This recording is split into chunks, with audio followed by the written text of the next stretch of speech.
জেনেছি যে লোকগুলা গ্রামের ভিতরে চলে গেছিল। তারপরে ওরা আবার কি করেছে, লোকগুলাকে এখানে রিটার্ন নিয়ে এসছে। রিটার্ন নিয়ে আসার পরে ওদেরকে বলেছে তোরা তোদের দিকে চলে যা, তোদের সীমান্তের দিকে, তোদের দেশের দিকে চলে যা। কিন্তু ওরা আবার এইদিকে না যেয়ে ওই দিকে চলে গেছে। এখন এখানে যদি এরা যদি আবার করতো যে নোম্যান্স লাইনে বসাই রেখে ওদেরকে যদি ডাক দিত, ফ্ল্যাগ মিটিং করতো, তাহলে লোকগুলা ওদের দিকে যাইতো। এখন লোকগুলা যে আপনার মাঠের দিকে চলে গেছে, ওইগুলো যে আবার কোন দিক দিয়ে আমাদের দিকে ঢুকে পড়বে, এটা তো আর কোনো নিশ্চয়তা নাই। এখন যে কোনো দিক দিয়ে, এখন এই পাটের সিজন, আপনার পাটের ভিতর দিয়ে ঢুকে পড়বে যে কোনো। এখন তো এই যে দেখেন আপনি এইদিকে যে এতগুলো পাটের জমি, এই পাটের জমি দিয়ে যদি ওরা ঢোকে, আমাদের তো ক্ষমতা নাই বোঝার, কারণ লোকগুলো তো প্রায় গ্রামের দিকে ঢুকে গেছিল।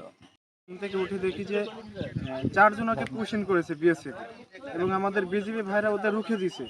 তো 4 জনের মধ্যে 3টা মহিলা এবং একটা পুরুষ।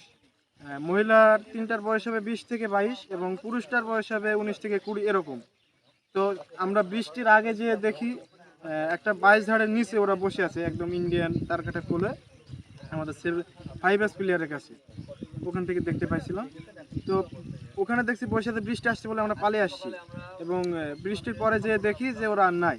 পরে আমরা বিজিবি ভাইরা আমাদের সাথে নিয়ে মাঠটা পুরো খুঁজেছি তারা আছে কি নাই, এবং আমরা প্রায় ঘন্টা দেড়েক খুঁজেছি, পাই নাই।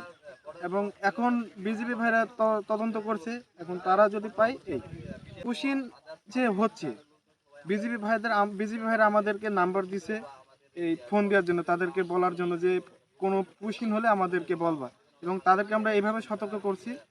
এবং বিজিবি ভাই আমাদেরকে নিয়ে টহল করছে আর কি। এখন আমরা চাই যে এই ধরনের কোনো লোকজন, অবৈধ যে লোকজন, মানে যাদের কোনো ঠিকানাহীন বা রোহিঙ্গা হিসেবে যারা পরিচিত, আমরা চাই না আমাদের দেশে এসে আমাদের দেশে যে বিশৃঙ্খলা সৃষ্টি হোক এবং আমাদের দেশে কোনো ধরনের অবৈধ অনুপ্রবেশকারীর কারণে আমাদের দেশের বিভিন্ন ধরনের সমস্যাগুলো তৈরি হোক। দেশের যে বিজিবি আছে এবং আমাদের দেশের যে অ্যাম্বাসি আছে, ওনাদের সঙ্গে যোগাযোগ করে অন্ততপক্ষে এটা সুন্দরভাবে একটা নিয়ম মাফিক আমাদের দেশে পাঠাক।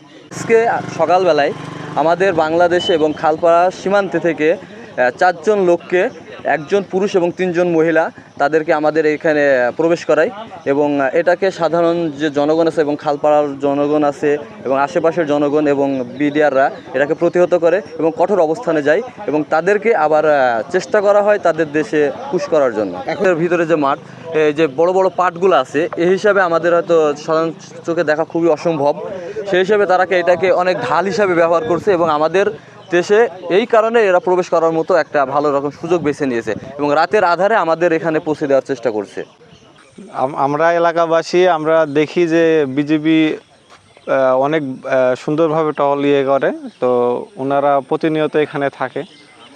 আমরা এলাকাবাসী চেষ্টা করি তাদেরকে সহযোগিতা করার। আজকে যে ঘটনাটা ঘটেছে, আপনার ভারত থেকে 4 জন, 1 জন পুরুষ আর 3 জন মহিলা ওদেরকে পুশিং করছে বাংলাদেশে। তো আমরা দেখার পর ওনাদেরকে জানাই, তো ওনারা আপনাদের ওইদিকে পাঠানোর জন্য তৎপর আছে। দেখা যাক কি হয়।